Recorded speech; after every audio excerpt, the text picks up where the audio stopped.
Hello everyone, I hope you all are doing well. मेरा नाम है प्रशांत सिंह और मैं स्वागत करता हूं आप सबका दक्षिणा ई क्लासरूम प्लेटफॉर्म पे।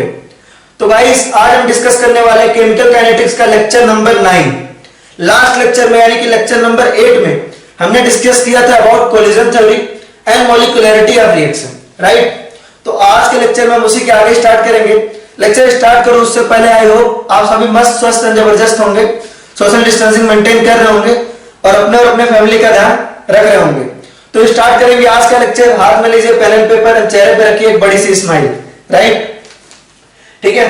तो आज का लेक्चर स्टार्ट करेंगे, उससे पहले कुछ रिवीजन कर लेते हैं लास्ट लेक्चर का मॉलिक्यूलैरिटी का, क्योंकि वहां पे हमने छोड़ा था, ठीक है। लास्ट लेक्चर को हमने मॉलिक्यूलैरिटी पे ही छोड़ा था। तो हम डिस्कस कर रहे थे अबाउट मॉलिक्यूलैरिटी। तो एक बार आप फिर से देखिए बिल्कुल स्टार्टिंग से, ठीक है। तो मॉलिक्यूलैरिटी के बारे में हमने क्या देखा था? मॉलिक्यूलैरिटी क्या होती है रिएक्शन की? मॉलिक्यूलैरिटी होती है आपकी कि number of reacting species must be collide, ठीक है।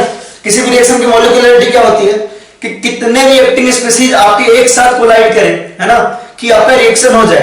यानी कि molecularity is defined as number of reacting species या number of species, number of reagent या number of molecule that must collide simultaneously to bring out a reaction for occurrence of a chemical reaction. यानी किसी भी chemical reaction के लिए मॉलिक्यूलैरिटी किस तरह define थी, एक बार फिर से सुनेंगे। मॉलिक्यूलैरिटी डिफाइंड है कि कितने रिएक्टिंग स्पीशीज, कितने मॉलिक्यूल्स एक साथ साइमल्टेनियसली कोलाइड करें कि आपका केमिकल रिएक्शन हो जाए।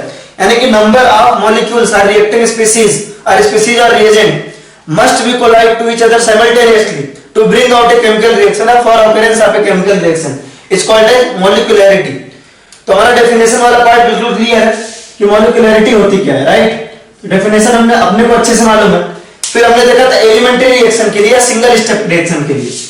एलिमेंट्री रिएक्शन या आपका सिंगल स्टेप के लिए हमने सिंपल सा केस देखा था कि अगर सिंगल स्टेप है तो उसके लिए मॉलिक्यूलैरिटी और ऑर्डर बताना दोनों आसान है ना। जैसे आपका सिंगल स्टेप है A + B गिव्स C, आपका एक एलिमेंट्री रिएक्शन है, सिंगल स्टेप रिएक्शन है। अच्छा, एक चीज है कि आपको रिएक्शन को देख के भी नहीं बता सकते कि वो एलिमेंट्री है कि नहीं, जब तक उसके बारे में लिखा ना हो कि ये एलिमेंट्री रिएक्शन है या सिंगल स्टेप रिएक्शन है। अब सिंपल सी बात है, ये रिएक्शन है आपका, इस रिएक्शन की मॉलिक्यूलैरिटी क्या होगी? अब सिंगल स्टेप है यानी पक्का है कि ए और बी कोलाइड कर रहे हैं, ठीक है, और रिएक्शन हो रही है। तो इसके अगर मॉलिक्यूलैरिटी देखेंगे तो कितनी आएगी? मॉलिक्यूलैरिटी विल बी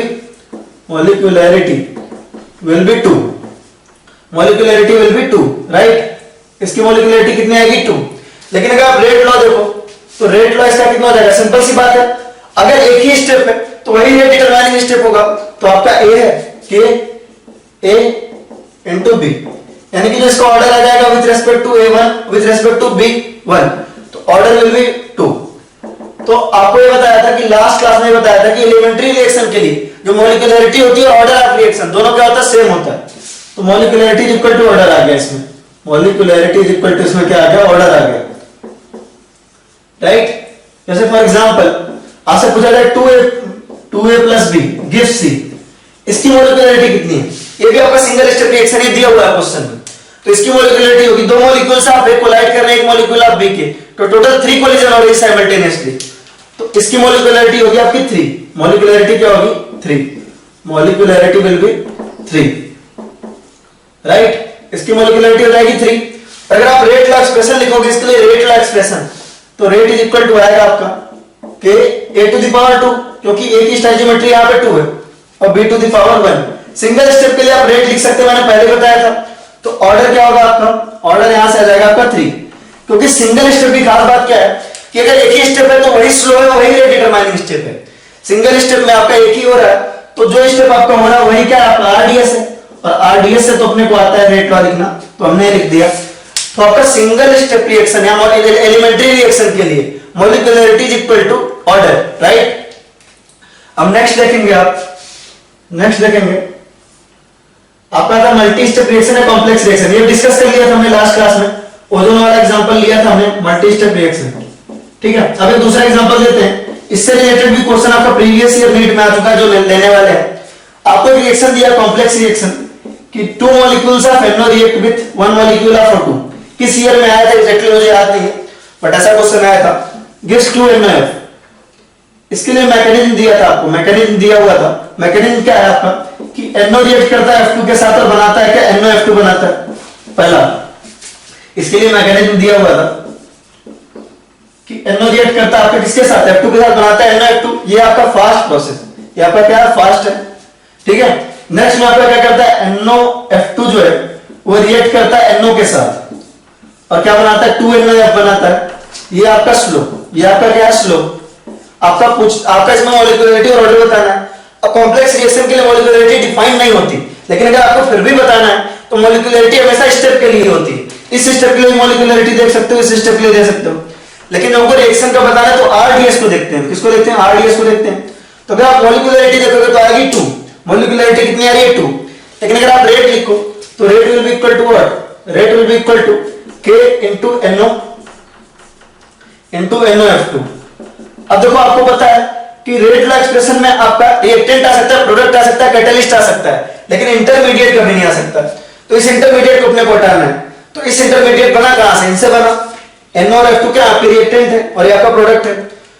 तो रिएक्टेंट आपका क्या है, NO और F2 है। तो आपको इसको NO और F2 के टर्म में लाना है। तो इस रिएक्शन के लिए Kc लिखो।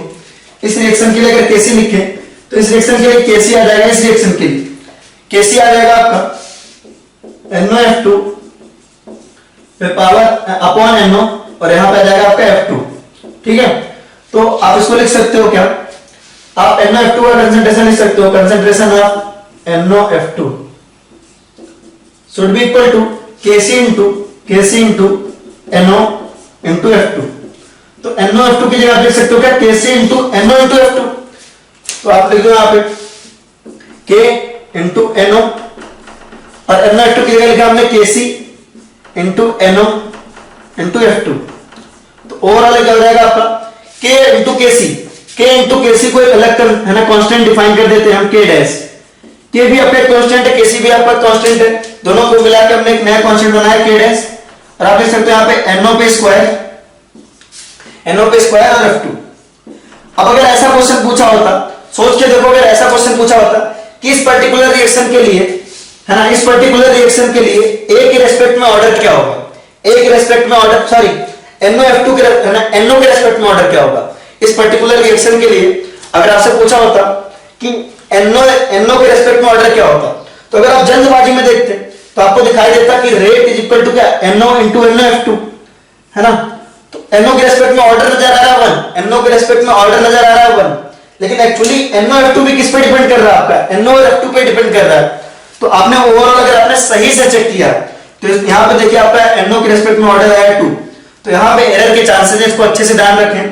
आपका NO के रेस्पेक्ट में ऑर्डर जो है क्या आपका 2 है, तो order with respect to NO, order with respect to NO ये कितना आ रहा है आपका 2, और order with respect to O2 क्या आ रहा है आपका F2, सॉरी F2 क्या आ रहा है आपका 1।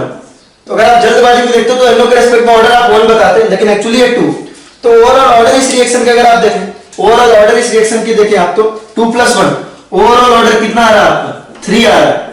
तो कॉम्प्लेक्स रिएक्शन के लिए मॉलिक्यूलरिटी और ऑर्डर में कोई रिलेशन नहीं है, दोनों डेफिनेटली अलग अलग हो सकते हैं। इसके लिए हमने बहुत सारे प्रूफ ऑलरेडी कर लिए, आप इसको नोट करिए। फिर आगे हम देखते हैं नीट 2017 में क्वेश्चन आया था, लास्ट टू लास्ट ईयर 17 का क्वेश्चन है, 2017 नीट में आया हुआ है, बिल्कुल इसी के ऊपर आया था कि एक रिएक्शन है आपका, देखेंगे इसको। क्वेश्चन किसमें आया था आपका, नीट 2017 में, किसमें आया था आपका, नीट 2017 में, राइट। क्वेश्चन क्या है सुनेंगे ध्यान से, है ना। क्वेश्चन है आपका कि एक रिएक्शन दिया हुआ था 2x, सॉरी एक रिएक्शन आपका X2 + Y2 गिव्स 2xy, ये रिएक्शन है। इसके लिए मैकेनिज्म भी आपको दिया हुआ था, मैकेनिज्म दिया हुआ था, क्या दिया हुआ था कि अपना X2 जो है वो बनाता है X + X, ये आपका फर्स्ट। फिर आपका X रिएक्ट करता है Y2 के साथ और बनाता है आपका XY और Y, ये है आपका स्लो, ठीक है। फिर आपका X रिएक्ट करता है Y के साथ और बनाता है XY, ये भी आपका फर्स्ट, ठीक है। तो आपसे पूछा था ऑर्डर ऑफ रिएक्शन क्या होगा, क्या पूछा था आपसे, ऑर्डर ऑफ रिएक्शन। बताना बिल्कुल आसान है, देखेंगे बताना बहुत आसान है। जब भी आपसे ऑर्डर पूछे आप किस स्टेप को पकड़ोगे, आप पकड़ोगे स्लो स्टेप को, स्लो स्टेप को आपने पकड़ा और आपने रेट लिखा, रेट इज इक्वल टू क्या, K, रेट लॉ एक्सप्रेशन लिख रहे हैं, कि Y2 का कंसंट्रेशन इंटू X का कंसंट्रेशन। वो आपको पता है Y2 तो आपका रिएक्टेंट है, रिएक्टेंट और प्रोडक्ट में से कोई अगर यहां आए तो चलेगा, लेकिन आपका इंटरमीडिएट नहीं आ सकता। तो Y2 तो आपका रिएक्टेंट है ना, रिएक्टेंट है, लेकिन X आपका क्या इंटरमीडिएट है, X क्या आपका इंटरमीडिएट है और X इसमें नहीं आ सकता, राइट। तो X के हम एक्सप्रेशन लिखेंगे, तो यहां देखो है ना, हम कैसे लिख सकते हैं एक्सप्रेशन के लिए, इसके लिए हम क्या लिखेंगे, कैसे लिखेंगे, है ना। X को हमको हटाना है किसी तरह, तो X को हमको X2 के टर्म में लाना पड़ेगा, तो इस पर्टिकुलर के लिए हम क्या लिखेंगे, कैसे लिखेंगे। तो बेसिकली ये पर्टिकुलर रिएक्शन क्या कह रहा है आपका, X2 gives 2X है, X plus X का मतलब क्या हुआ 2X, तो इसके लिए कैसे लिखेंगे, तो आएगा आपका concentration of X² upon concentration of X2, right. यहां से आप इसको सॉल्व करो तो आएगा concentration of X² is equal to Kc X2, ठीक है। Concentration of X is equal to क्या लिख सकते हो, रूट Kc इंटू X2 पे पावर हाफ, या आप लिख सकते हो रूट X2, है ना। Kc पे पावर हाफ कर लो आप, Kc पे पावर हाफ, राइट। अब X की जगह इसकी वैल्यू पुट करो, तो रेट इज इक्वल टू क्या आ जाएगा आपका, रेट इज इक्वल टू आ जाएगा K इंटू Y2 X2, सुनिए यहां पे आ जाएगा आपका Kc to the power half और आएगा आपका X2 पे पावर हाफ, ठीक है। तो rate is equal to K into Kc पे पावर हाफ, यहां पे एक अलग कांस्टेंट डिफाइन कर लेंगे, K भी आपका कांस्टेंट है, Kc भी आपका कांस्टेंट है, तो आ जाएगा आपका K डैश इंटू X2 पे पावर हाफ और आएगा आपका Y2, ठीक है।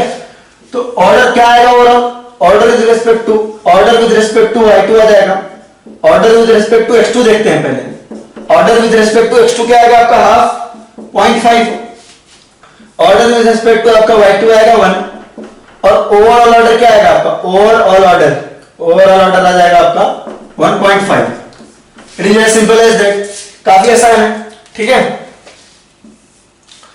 तो हमने ऑर्डर और मॉलिक्यूलरिटी में अच्छा खासा डिफरेंस देख लिया है, ठीक है। अब मुझे नहीं लगता इसमें कोई भी कंफ्यूजन आएगा, अब हम आगे देखते हैं, ठीक है। कुछ क्वेश्चन करते हैं ऐसे रैंडम इस चैप्टर के ऊपर,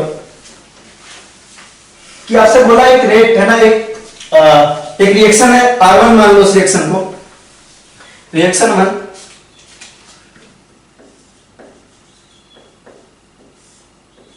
आपसे कह रहा है रिएक्शन 1 मान लो, ठीक है, और दूसरा आपका रिएक्शन 2। तो रिएक्शन 1 के लिए जो K1 है वो K1 है, मतलब रेट कांस्टेंट K1 और एक K2 है, ठीक है। और इसके लिए जो एक्टिवेशन एनर्जी वो है आपका EA1 और इसके लिए एक्टिवेशन एनर्जी आपका EA2, है ना। दिया गया होगा क्वेश्चन आपका कि K1 is twice of K2, K1 is twice of K2, ऐसा दिया हुआ है। तो रिलेशन आपको बताना है कि EA1 और EA2 में रिलेशन क्या है, मतलब कौन बड़ा होगा कौन छोटा होगा, ऐसा बताना है, ठीक है। तो बहुत ऑब्वियस है, सॉल्यूशन देखेंगे बहुत आसान है इसमें, काफी ध्यान से, सिंपल बहुत आसान है कि आपका K1 और K2 में रिलेशन दिया हुआ है, K1 is twice of K2, K1 is what, K1 is twice of K2, यानी कि सिंपली ये कहना चाह रहा है कि K1 रिएक्शन 1 का रेट कांस्टेंट बड़ा है K2 से, रिएक्शन 1 का रेट कांस्टेंट बड़ा है K2 से। रेट कांस्टेंट के बड़े होने का क्या मतलब है, रिएक्शन और आसानी से हो रहेगी, है ना। रेट कांस्टेंट के बड़ा होने का क्या मतलब है, K1 और K2 में देखो आप, ठीक है। वैसे तो आप इसको मैथमेटिकली भी प्रूव कर सकते हो, आप मैथमेटिक्स से भी जा सकते हो, लेकिन मेरे हिसाब से और आसानी से ऐसे जाना चाहिए कि जैसे आपके, है ना, EA1 और EA2 में रिलेशन पूछ रहा है, ये आपका रिएक्शन 1 मान लो और ये आपका रिएक्शन 2 मान लो फॉर एग्जांपल, ठीक है। रिएक्शन 1 और रिएक्शन 2 मान लो। अब रेट कांस्टेंट रिएक्शन 1 की बड़ी है, यानी कि रिएक्शन 1 की रेट क्या है, फास्टर है। रिएक्शन 1 की रेट क्या है, रिएक्शन 1 का रेट क्या है, रिएक्शन 1 का रेट फास्टर है। आपको दिया क्या हुआ था, दिया हुआ था K1 is equal to twice of K2, K1 is equal to twice of K2। इसका मतलब क्या है कि K1 बड़ा है K2 से, K1 बड़ा है, रेट कांस्टेंट रिएक्शन 1 की बड़ी है, rate constant of reaction 2, rate constant of reaction 1 is greater then rate constant of reaction 2, यानी रिएक्शन 1 की रेट क्या है, फास्टर है, रिएक्शन 1 आपका ज्यादा फास्टर रेट पे हो रहा है। अब ज्यादा फास्टर रेट पे कौन सा रिएक्शन होगा, जिसके लिए पार्टी क्या होगी, ये आपका रिएक्शन 1 है और आपका रिएक्शन 2 है, यहाँ पे रिएक्शन 1 है और आपका रिएक्शन 2 है, ठीक है। तो ज्यादा फास्ट कौन सा रिएक्शन हो रहा होगा, जिसके लिए जो पहाड़ी होगी, जो पीक होगा वो क्या होगा, स्मॉलर होगा, राइट। अब डायग्राम बना के करें, जो भी आपका एक्टिवेशन एनर्जी वाला सवाल आया करे उसको आप डायग्राम बना के करोगे तो आपके सवाल बहुत अच्छे से सॉल्व होंगे। तो रेट इस रिएक्शन की फास्टर, यानी इसकी पहाड़ी क्या होगी, छोटी होगी, तो अगर आप इसके लिए E1 मान रहे हो, इसके लिए आप E2 मान रहे हो, सीधी सी बात है K1 इसके लिए बड़ा है रिएक्शन 1 के लिए, यानी K1 फास्टर हो रहा है, यानी कि E1 एक्टिवेशन एनर्जी आपको क्या है, स्मॉलर है, तो E1 is what, E1 is smaller than E2, right. तो ये काफी आसान था, इसको अच्छे से करना चाहिए, राइट। अब नेक्स्ट क्वेश्चन देखेंगे। नेक्स्ट क्वेश्चन बहुत अच्छा क्वेश्चन है, ये आया था आपका नीट 2016 में। अब आप बताओ पिछले आप कई सालों का पेपर उठा लो, तो 2016 का जो पेपर है, 2016 का जो पेपर है नीट का, और सारे चैप्टर के क्वेश्चन देखोगे तो सब में थोड़े आपको डिफिकल्ट क्वेश्चन मिलेंगे। एक ही बार में पिछले कई सालों में केवल एक बार पेपर डिफिकल्ट आया था। अगर आप पिछले कई सालों का पेपर चेक करें नीट का, तो उसमें केवल एक साल केमिस्ट्री का पेपर, मतलब मुझे बाकी सब्जेक्ट का नहीं पता, वैसे तो ओवरऑल शायद डिफिकल्ट था, है ना, ओवरऑल ही डिफिकल्ट पेपर था। लेकिन आप पिछले कई सालों का पेपर उठा लें तो नीट 2016 के जो भी क्वेश्चन आपको मिलेंगे वो नीट के लेवल से थोड़े थोड़े और डिफिकल्ट होंगे, सारे ही सवाल, राइट। 2016 में लगभग सारे सवाल अच्छे वाले पूछे गए थे, ढंग के क्वेश्चन पूछे गए थे, राइट। तो नीट 2016 का क्वेश्चन है, अच्छा क्वेश्चन है, थोड़ा टाइम लगेगा सॉल्व करने में, इसको ध्यान देंगे। क्या कह रहा है, कह रहा है आपका एक फर्स्ट ऑर्डर रिएक्शन है, आपका एक फर्स्ट ऑर्डर रिएक्शन है, इनिशियल कंसंट्रेशन वगैरह कुछ नहीं दिया हुआ है, बोला है कि 10 सेकंड के बाद, 10 सेकंड आफ्टर, है ना, 10 सेकंड आफ्टर, 10 सेकंड के बाद, रिएक्शन के स्टार्टिंग के 10 सेकंड बाद जो रेट है, जो रेट है वो क्या है आपका, रेट इज इक्वल टू 0.04 मोल पर लीटर पर सेकंड, मोल पर लीटर पर सेकंड, ठीक है। और रिएक्शन के स्टार्टिंग के 20 सेकंड बाद जो रेट है, रेट की बात कर रहा है, ध्यान रखेंगे, रेट है आपका 0.03 मोल पर लीटर पर सेकंड, ऐसा दिया हुआ है आपको, ये 0.04 मोल पर लीटर पर सेकंड और आपका 0.03 मोल पर लीटर पर सेकंड, ठीक है ना। तो आपसे पूछ रहा है, आपसे पूछा है इस रिएक्शन के लिए टी हाफ क्या हो, है ना, इसके लिए आपका टी हाफ क्या होगा, ठीक है, ऐसा सवाल है। सॉल्यूशन देखेंगे आप, टी हाफ के लिए आपको क्या चाहिए, टी हाफ के लिए आपको चाहिए के, क्या चाहिए के, तो पहले देख लेते हैं इसमें दिया क्या क्या है, आपको रेट दिया है। अब फर्स्ट ऑर्डर की रेट आप कैसे लिख सकते हो, फर्स्ट ऑर्डर की आप रेट लिख सकते हो, rate is equal to K into concentration of reactant at time t to the power 1, यही होता है। अरे यार फर्स्ट ऑर्डर रिएक्शन क्या होता है, rate is equal to K into concentration पे पावर 1, इसी को कहते हैं फर्स्ट ऑर्डर रिएक्शन। तो rate is equal to K into 80 to the power 1, आपको रेट दो टाइम पे दिया है ना, 10 सेकंड पे और 20 सेकंड पे, तो आप रेट लिख सकते हो rate is equal to K into 80, तो आप लिख सकते हो रेट 1, आपको पहला रेट दिया हुआ रेट 1 या R1 भी कह सकते हो इसको, R1 इज इक्वल टू के 80 टू द पावर 1, या आप 81 मान लो इसको, 81 टू द पावर 1, राइट।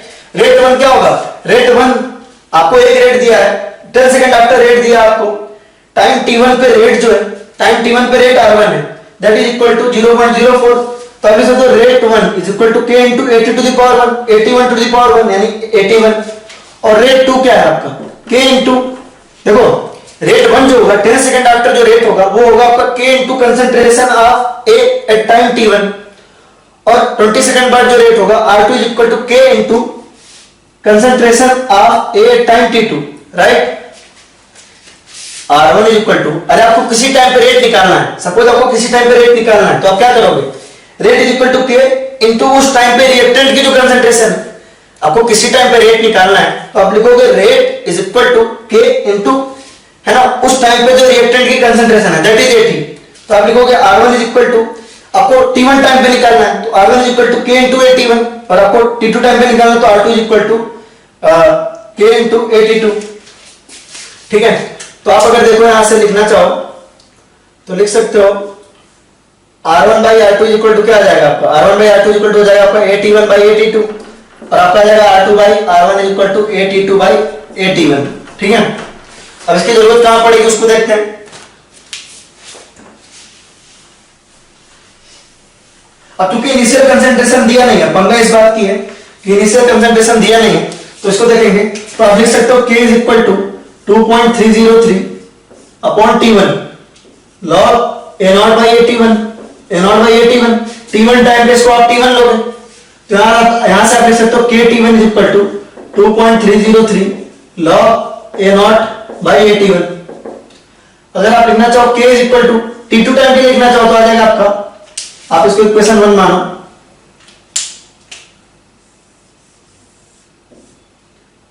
आप T2 टाइम पे लिखना चाहो तो 2.303 upon T2 log A0 upon AT2 आ जाएगा आपका, right. K is equal to 2.303 upon T2 log A0 upon AT2।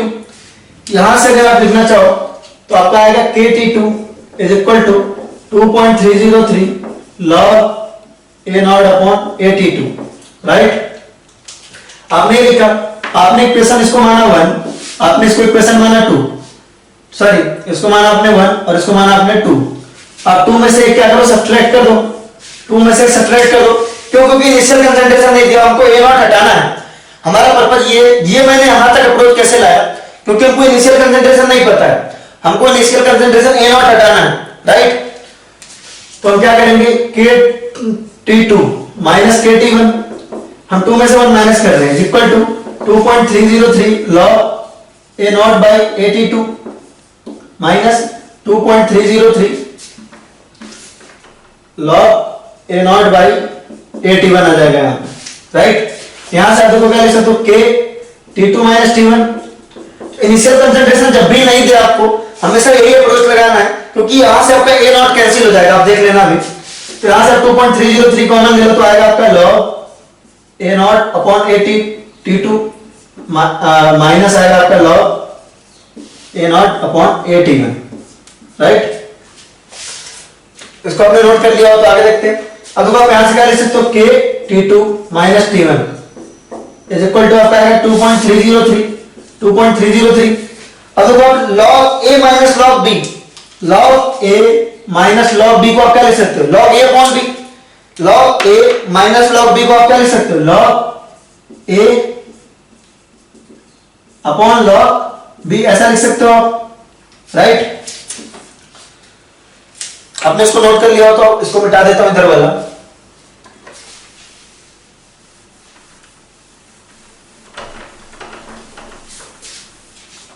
अगर आप इसको सॉल्व करो, थोड़ा सा बड़ा क्वेश्चन है ऑब्वियसली, आमतौर पर ऐसे क्वेश्चन जेईई मेंस में भी नहीं आते, जेईई एडवांस से पहले नहीं आते ऐसे क्वेश्चन, तो काफी अच्छा क्वेश्चन है अपने आप में।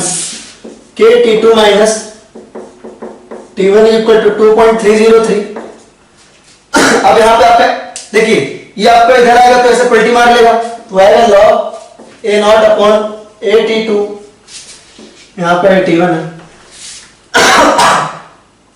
और इनटू आएगा आपका, ये पलटी मार लेगा आपका, ये आ जाएगा आपका AT1 अपॉन A0।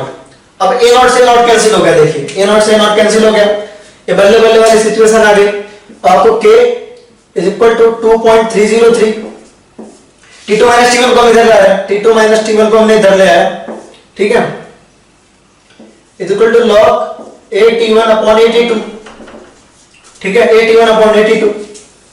और देख लो यहां से आपको T2 माइनस T1 की वैल्यू पता है, T2 की वैल्यू क्या है 10 सेकंड, T2 सॉरी 20 सेकंड्स, और T1 की वैल्यू क्या है 10 सेकंड है, ठीक है।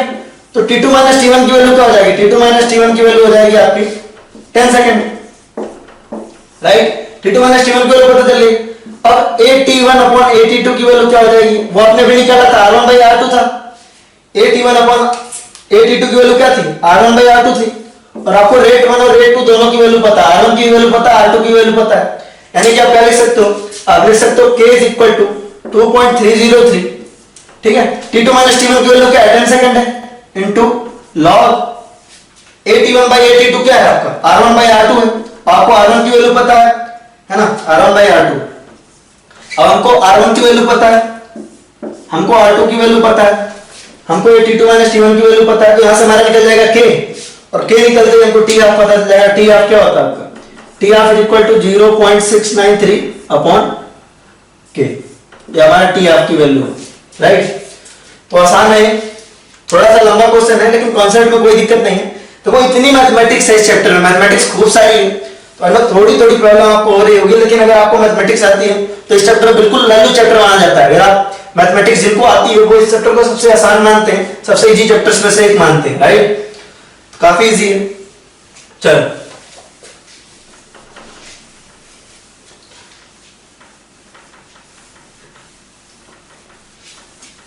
अब नेक्स्ट देखेंगे हम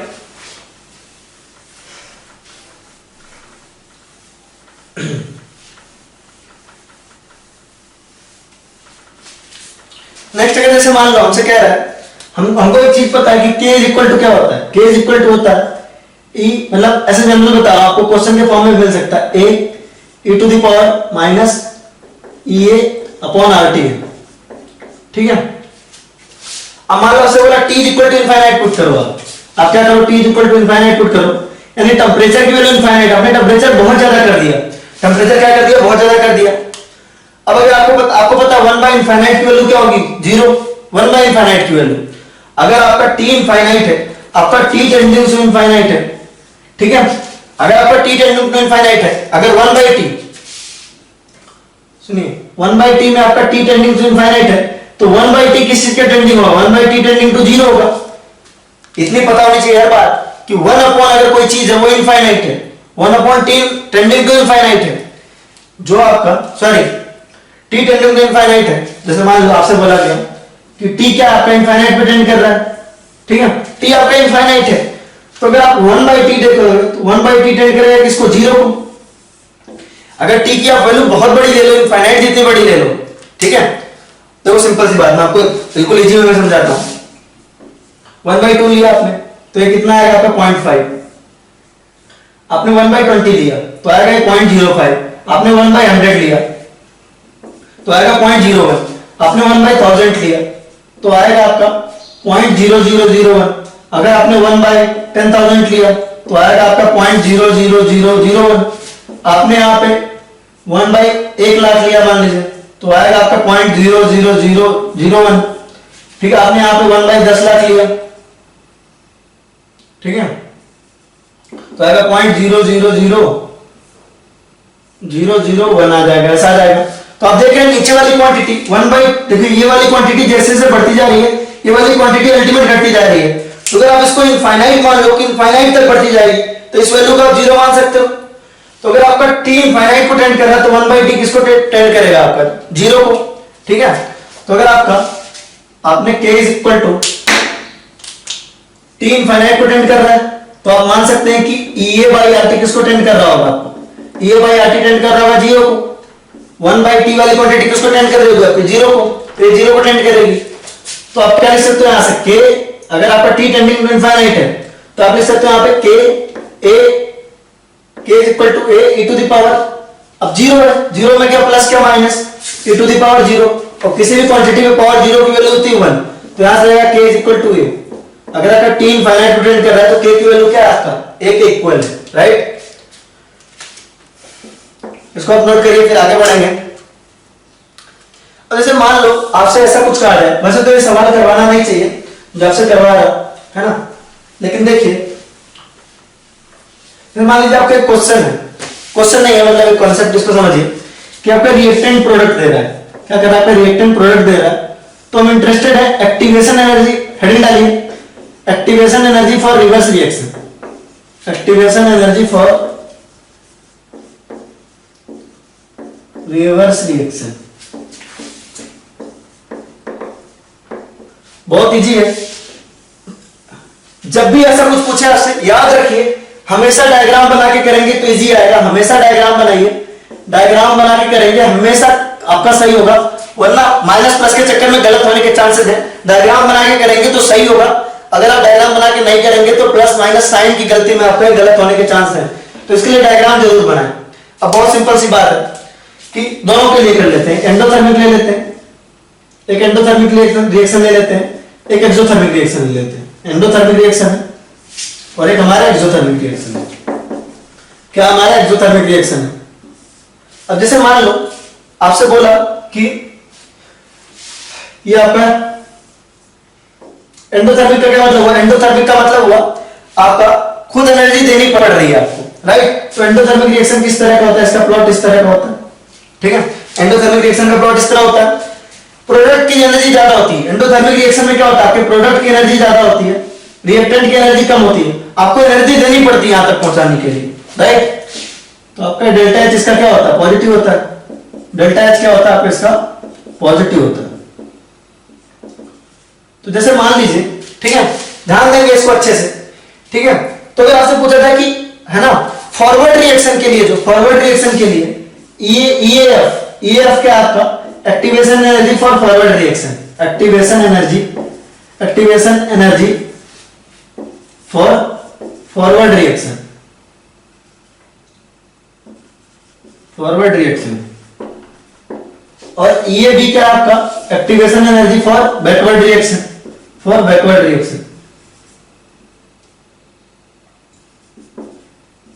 ठीक है। EAF क्या है? EAF आपका activation energy for forward reaction, EAB क्या आपका activation energy for backward reaction.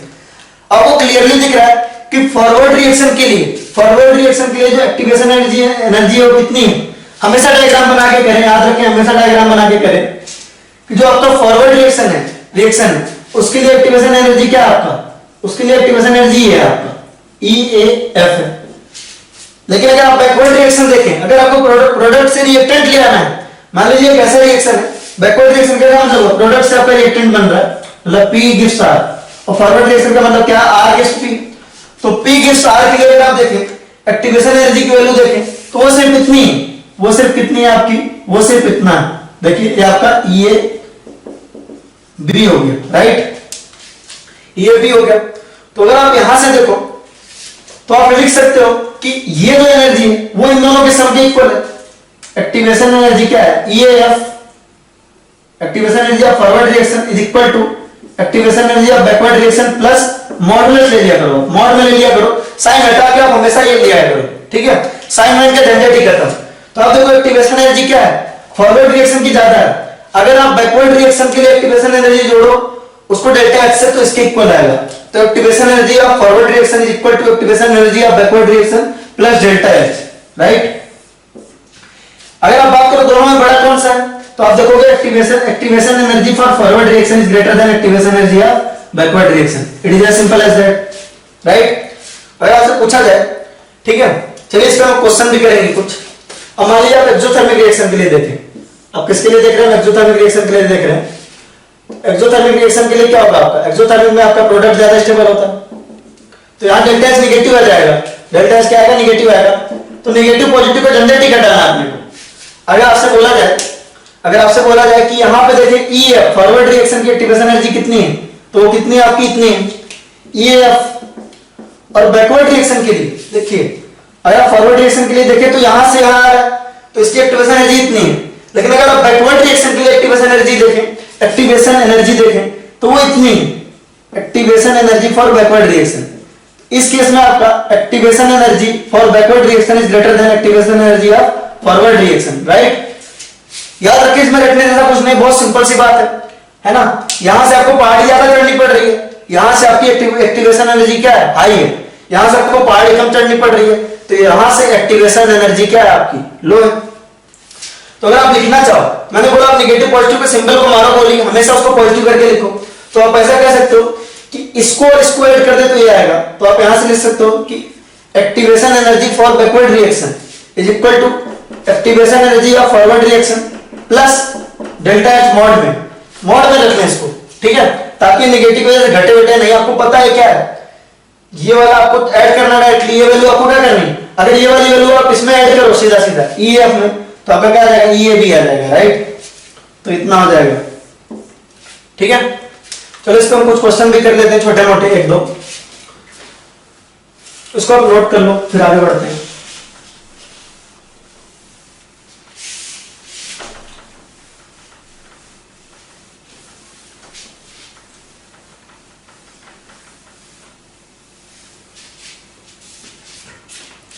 चलिए देखेंगे, आपको मान लो दिया है कि एंडोथर्मिक रिएक्शन दिया है, एंडोथर्मिक रिएक्शन दिया है,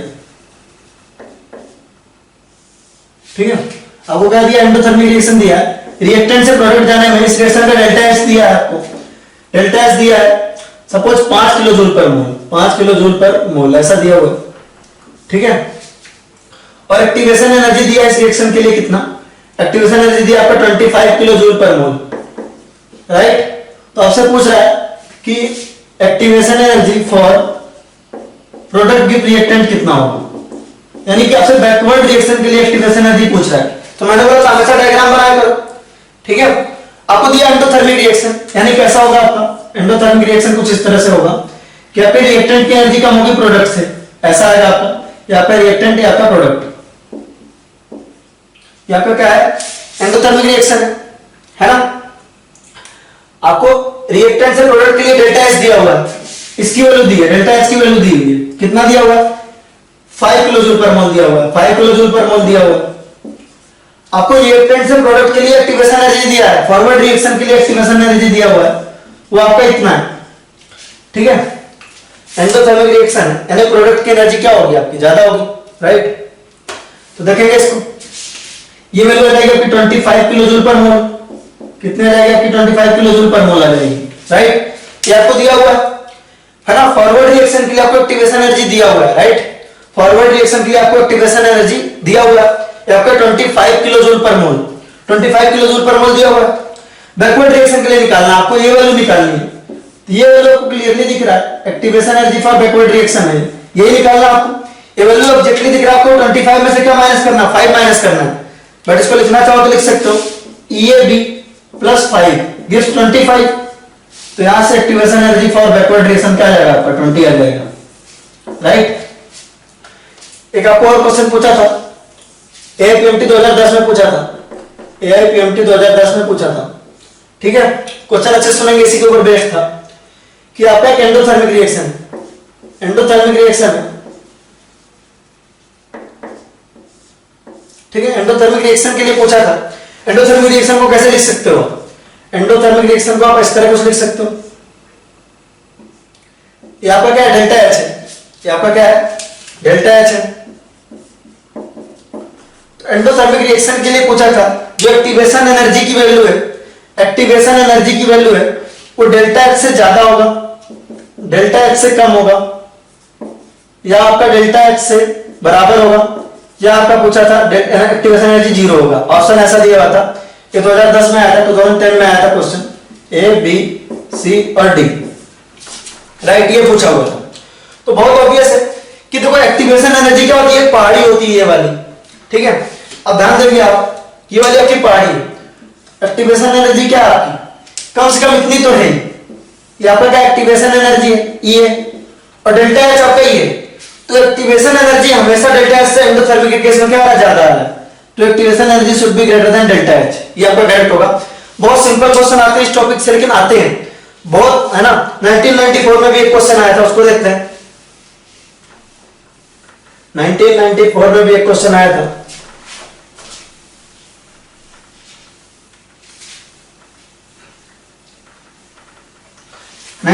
में पूछा था, ठीक है, बिल्कुल आसान सा क्वेश्चन पूछा था। 1994 में पूछा था आपका एक एक्सोथर्मिक रिएक्शन, एक्सोथर्मिक रिएक्शन आप लिखना चाहो तो ऐसे लिख सकते हो, एक्सोथर्मिक रिएक्शन था, एक्सोथर्मिक रिएक्शन, वही बात पूछी तो जो मैं आपको बता रहा हूं, एक्सोथर्मिक रिएक्शन में पूछा था। एक्सोथर्मिक रिएक्शन में आप कैसे लिख सकते हो, यहां पे रिएक्टेंट, ये आपका इधर आएगा प्रोडक्ट। तो सिंपल क्वेश्चन पूछा था, डायरेक्टली आपसे यही पूछा था कि एक्टिवेशन एनर्जी किसकी ज्यादा होगी, रिएक्टेंट की, प्रोडक्ट की। फॉरवर्ड रिएक्शन की एक्टिवेशन एनर्जी ज्यादा होगी आपकी, फॉरवर्ड रिएक्शन की एक्टिवेशन एनर्जी ज्यादा होगी, फॉरवर्ड रिएक्शन के लिए ज्यादा होगी या बैकवर्ड रिएक्शन के लिए ज्यादा होगी, ऐसा क्वेश्चन पूछा था, या बैकवर्ड रिएक्शन के लिए ज्यादा होगी, फॉरवर्ड रिएक्शन के लिए ज्यादा होगी एक्टिवेशन एनर्जी या बैकवर्ड रिएक्शन के लिए, यही पूछा था। वो बहुत आसानी से दिख रहा है आपको, फॉरवर्ड रिएक्शन की जो एक्टिवेशन एनर्जी वो क्या है आपका, वो आपका EAF है, और बैकवर्ड रिएक्शन के लिए जो आपकी एक्टिवेशन एनर्जी वो क्या आपका EAB है। और एक्सोथर्मिक के केस में हमको अच्छे से दिख रहा है कि ये वाली वैल्यू क्या है, बड़ी है, तो activation energy for backward reaction क्या है आपका, इस केस में ज्यादा activation energy of forward reaction, ठीक है। तो ये आपका 1994 में आया था, बिल्कुल इतना आसान सा क्वेश्चन आया था, ठीक है। नेक्स्ट देखेंगे, नेक्स्ट आपसे पूछा था, नेक्स्ट आपसे पूछा था क्वेश्चन था आपका, ये आपका आया था 2015 में, अब इससे रिलेटेड नहीं है, रैंडम क्वेश्चन है, AIPMT 2015 में आया था, कहा था A gives B, ठीक है। आपका जीरो ऑर्डर रिएक्शन है, क्या आपका जीरो ऑर्डर रिएक्शन है, जीरो ऑर्डर रिएक्शन है, जिसके लिए जो K की वैल्यू है, K की वैल्यू दी थी 0.6 into 10 to the power -3, unit क्या होनी चाहिए, K की यूनिट क्या होनी चाहिए जीरो ऑर्डर रिएक्शन के लिए, मोल पर लीटर पर सेकंड। और वैसे शायद क्वेश्चन में आपको जीरो ऑर्डर दिया नहीं था, है ना, शायद क्वेश्चन ऐसा था कि उसमें जीरो ऑर्डर नहीं दिया होता, उसमें K को देख के यूनिट, है ना, K को देख के ऑर्डर बताना था। तो K 0.6 into 10 to the power -3 mole पर लीटर पर सेकंड, इतना दिया हुआ था। पूछा था आपका 20 minute after what will be concentration of B, what will be concentration of B, ऐसा पूछा हुआ था। ध्यान देंगे कंसंट्रेशन ऑफ बी पूछ रहा है, कंसंट्रेशन ऑफ बी पूछ रहा है। ध्यान देंगे क्या था आपका सॉल्यूशन देखें। Concentration of T after time, concentration of A after time T, AT is equal to क्या होता था आपका A naught minus K T. इसमें गलत यहीं से हो सकता है कि आप सोचे कि हमसे ए नॉट की कंसंट्रेशन पूछ रहा है, मतलब ए की कंसंट्रेशन पूछ रहा है, लेकिन पूछिए बी का है, और बी का कंसंट्रेशन आफ्टर टाइम टी कितना हुआ करता था, केटी हुआ करता था। कितना हुआ करता था, केटी। एटी इज इक्वल टू क्या, ए नॉट माइनस केटी, और बीटी इज इक्वल टू केटी। याद आ रहा होगा बी का कंसंट्रेशन आफ्टर टाइम टी, बस यहां पे गलती हो सकती थी, और दूसरी जगह कहां गलती हो सकती थी उसको देखो। आप बीटी इज इक्वल टू लिखोगे क्या, के की value 0.6 into 10 to the power minus 3 into 20। यहां गलती हो सकती थी कि आपको के की यूनिट में यहां सेकंड है, यहां सेकंड आएगा, ठीक है, सेकंड इनवर्स है। इनफैक्ट के की यूनिट में यहां पे सेकंड इनवर्स है और यहां पे मिनट है, तो या तो इधर मिनट करो या तो इधर सेकंड करो। तो अगर इधर सेकंड इनवर्स है तो इधर भी अपने को कर लेना, सेकंड कर लेना है। क्या कर लेना है, सेकंड कर लेना है। तो 20 मिनट को अगर आप सेकंड में बदलोगे तो आएगा 60। इधर सेकंड इनवर्स है तो मिनट को भी अपने को क्या करना है, सेकंड में बदलना है। तो 20 into 60 इतना आ जाएगा आपका मोल पर लीटर, मोलर कंसंट्रेशन इतना आ जाएगा, राइट। अब नेक्स्ट क्वेश्चन देखते हैं जो नीट 2013 में आया था। बस ये लास्ट क्वेश्चन होगा आज के दिन का, ठीक है। नीट 2013 का क्वेश्चन है, उसमें पूछा था जो आपका रेट है, rate get doubles when temperature is raised from 20 degree Celsius to 35 degree Celsius,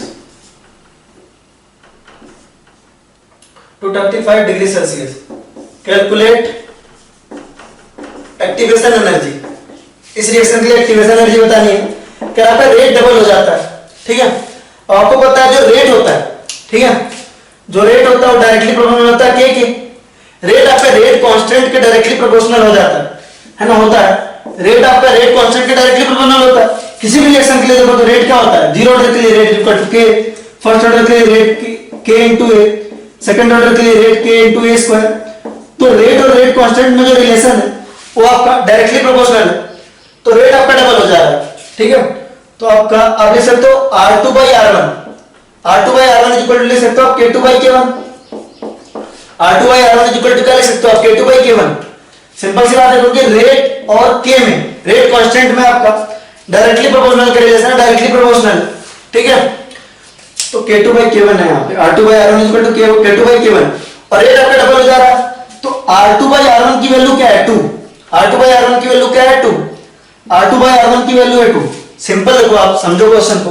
question में क्या कह रहा है, क्वेश्चन में कह रहा है कि रेट आपका डबल हो जाता है जब टेम्परेचर को हम 20 डिग्री सेल्सियस से 35 डिग्री सेल्सियस करते हैं, और आपका ये कैलकुलेट करना है, एक्टिवेशन एनर्जी कैलकुलेट करना है, ठीक है। तो जब भी आपको एक्टिवेशन एनर्जी कैलकुलेट करना होता है और टेम्परेचर दिया होता है, दो टेम्परेचर, तो आप कौन सा फॉर्मूला लगाते हो, तो आप लगाते हो वन हाफ इक्वेशन लगाते हो। क्या लगाते हो आप, वन हाफ इक्वेशन लगाते हो, ठीक है। केमिकल इक्विलिब्रियम में भी आपको पढ़ाया गया है one half equation. One half equation क्या था आपका, वन हाफ इक्वेशन लगाते हो। वन हाफ इक्वेशन क्या है आपका, log K2/K1 is equal to 2EA upon 2.303 R 1/T1 minus 1/T2, ठीक है। ऐसा होता है आपका, ये आपका वन हाफ इक्वेशन है। आपको पता है एक्टिवेशन एनर्जी चाहिए और टेम्परेचर दिया हुआ है दोनों, तो आपको ये लगाना है। यहां से आपको K2/K1 की वैल्यू चाहिए, आपको R2/R1 की वैल्यू चाहिए, कि रेट डबल हो जाता है, यानी कि R2/R1 की वैल्यू क्या होगी, 2। क्वेश्चन में आपको रेट दिया है कि डबल हो जाता है, ठीक है। रेट डबल होने का क्या मतलब हुआ, R2 की वैल्यू क्या हो जाएगी, 2 into R1 हो जाएगी। R2 का मतलब क्या हुआ, 2 into R1, रेट डबल हो गई, R2 is equal to 2 into R1। तो R2/R1 क्या लिख सकते हो आप, R2 की जगह लिखो 2R1 upon R1 is equal to 2। Rate double हो गया, यानी R2/R1 इज इक्वल टू 2। आपको पता है कि R जो है K के प्रोपोर्शनल है, तो R2/R1 is equal to K2/K1, तो K2/K1 की वैल्यू आ गई 2, ठीक है। यहां पे आते हैं, लॉग K2/K1 की वैल्यू हमको पता है K2, ठीक है, is equal to EA upon 2.303 और R की वैल्यू हमको क्या पता है 8.314 अपॉन 1 बाई आपका 20 डिग्री सेल्सियस और अपॉन 35 डिग्री सेल्सियस। आपका ये की वैल्यू आ जाएगी। गलत है। क्यों गलत है? क्योंकि हमको इसको केल्विन में लिखना है। याद रखें यहाँ टेम्परेचर किसमें पुट करना है, temperature should be in kelvin. तो T1 की वैल्यू क्या है आपको, T1 की वैल्यू आपकी 20 डिग्री सेल्सियस। तो अगर आप इसको केल्विन में लिखना तो आएगा 20 प्लस 273 इज इक्वल टू आएगा आपका 293 केल्विन। तो यहाँ पे आएगा आपका 293। आप T2 को देखो, T2 इज 35 degree Celsius, that equal to 273 plus 35 gives आपका 308 डिग्री सेल्सियस, 308 केल्विन। देख लेना कैलकुलेशन मिस्टेक तो होना चाहिए 5378। हाँ आपका आ जाएगा यहाँ पे 308 डिग्री से 308 केल्विन। तो अब देखो आपको यहां से आपको K2/K1 की वैल्यू पता है, तो log K2/K1, log K2/K1 की वैल्यू क्या है 2, log 2 इज इक्वल टू आपको एक्टिवेशन एनर्जी चाहिए 2.303 इनटू R की वैल्यू 8.314 ये अपॉन आपका 1/293 माइनस 1/308 किलो जूल पर मोल में यहां से आ जाएगा। आपको सबकी वैल्यू पता है, आपको एक्टिवेशन एनर्जी की वैल्यू निकालनी है। आप इसको सॉल्व करो, आपको एक्टिवेशन एनर्जी की वैल्यू मिल जाएगी। तो ठीक है, इसी के साथ हमारा केमिकल काइनेटिक्स चैप्टर जो होता है उसका थ्योरी पोर्शन हमारा कंप्लीट होता है। अब इस पे हम करेंगे ढेर सारे क्वेश्चन, आपको होमवर्क में दूंगा अच्छे खासे क्वेश्चंस। आज से अपना होमवर्क का सिलसिला और स्टार्ट होगा, अपने अलग अलग बुक से खूब सारे सवाल इस पे करेंगे। देखो सीधी सी बात है कि ये चैप्टर पूरी तरह से मैथमेटिकल था, बहुत सारे मतलब कैलकुलेशन करने में हमको फ्रस्ट्रेशन होती है, कई बार हमको कॉन्सेप्ट पता होता है लेकिन मैथमेटिक्स हमारा साथ नहीं दे रहा होता। सबसे ज्यादा फ्रस्ट्रेटिंग तो वो होता है, मुझे मालूम है कि आपको पता है कि कैसे करना है, आपने इक्वेशन बना भी लिया लेकिन मैथमेटिक्स आपको सपोर्ट नहीं कर रहा है कि कैसे हो रहा है, मतलब आगे आप सॉल्व नहीं कर पा रहे इक्वेशन को। तो इस सबका केवल एक ही सॉल्यूशन है, प्रैक्टिस। ठीक है, तो जो बच्चे मैथमेटिक्स में अच्छे हैं वो बच्चे तो थोड़ा कम भी प्रैक्टिस करेंगे तो चलेगा, लेकिन जो अच्छे नहीं है वो खूब अच्छे से इसको प्रैक्टिस करेंगे। मैं आपको खूब सारा होमवर्क दूंगा, इस पे अपन खूब प्रैक्टिस करेंगे, क्योंकि इसको अभी छोड़ दिया तो एक हफ्ते 10 दिन बाद सारा जीरो हो जाएगा, है ना, जीरो ऑर्डर रिएक्शन हो जाएगी, राइट। चलो, तो ये सब अपने को नहीं करना है, अपने को अभी से प्रैक्टिस पे लगना है, इसको एक हफ्ते के लिए छोड़ना नहीं है ना। खूब सारे सवाल करेंगे इस पे, है ना, इस चैप्टर को पूरा परफेक्ट कर लेंगे, छोड़ेंगे तो भूल जाएगा, राइट। तो चलिए ठीक है, चैप्टर खत्म होता है, अच्छे से इसको होमवर्क करेंगे, है ना। आज का लेक्चर यहीं खत्म करते हैं, तब तक के लिए ना स्टार्ट करेंगे अगला चैप्टर, तब तक के लिए bye bye, take care, Tata.